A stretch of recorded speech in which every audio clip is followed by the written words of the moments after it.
রাজধানীর কারওয়ান বাজারে চাঁদাবাজির প্রতিবাদে মানববন্ধনে হামলা চালিয়েছে দুর্বৃত্তরা।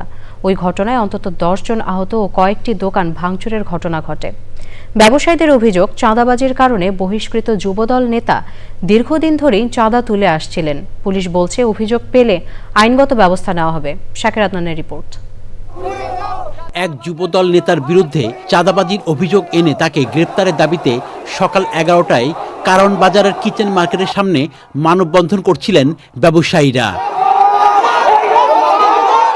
হঠাৎ করেই বেলা 11:30টার দিকে মানববন্ধনে ধাওয়া দিয়ে হামলা চালায় দুর্বৃত্তরা। পরে মানববন্ধনে থাকা ব্যবসায়ীরা পাল্টা ধাওয়া দিলে তারা সরে যায়। সে সময় কয়েকজন আহত হন। ভাঙচুর করা হয় কয়েকটি দোকান। যারা আহত হয়েছে তারা আমাদের ব্যবসায়িক ভাই ব্রাদার।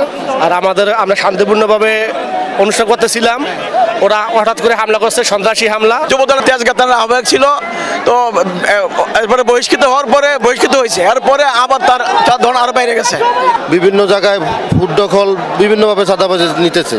মানে আমরা সব ব্যবসায়ীরা অতিষ্ঠ, আমরা ব্যবসায়ীরা ঐক্যবদ্ধ হয়েছি যাতে আমরা আর কোনো চাঁদা দিয়ে ব্যবসা করব না। সাধারণ ব্যবসায়ীরা ব্যবসা করতে পারতেছে না, আমরা শান্তিপূর্ণভাবে এখানে ভয়ভীতিতে থাকি সারাক্ষণ। তাদের বিরুদ্ধে আইনগত ব্যবস্থা নিয়ে তাদেরকে নির্মূল করা হোক, এটাই আমাদের দাবি। পরিস্থিতি নিয়ন্ত্রণে আসে পুলিশ ও সেনাবাহিনী। মানববন্ধন চলাকালে আর একটা পক্ষ এসে তাদের সাথে বেশ বাকবিতণ্ডায় জড়িয়েছে এবং বেশ কয়েকজন আহত হয়েছে এবং তারা হসপিটালে গেছে। যারা আহত হয়েছে তাদেরকে বলেছি, আপনারা আইন মামলা নিব, আপনারা থানায় আসেন, আমরা তাদের বিরুদ্ধে সর্বোচ্চ আইনগত ব্যবস্থা দেবো, সেটা নিব।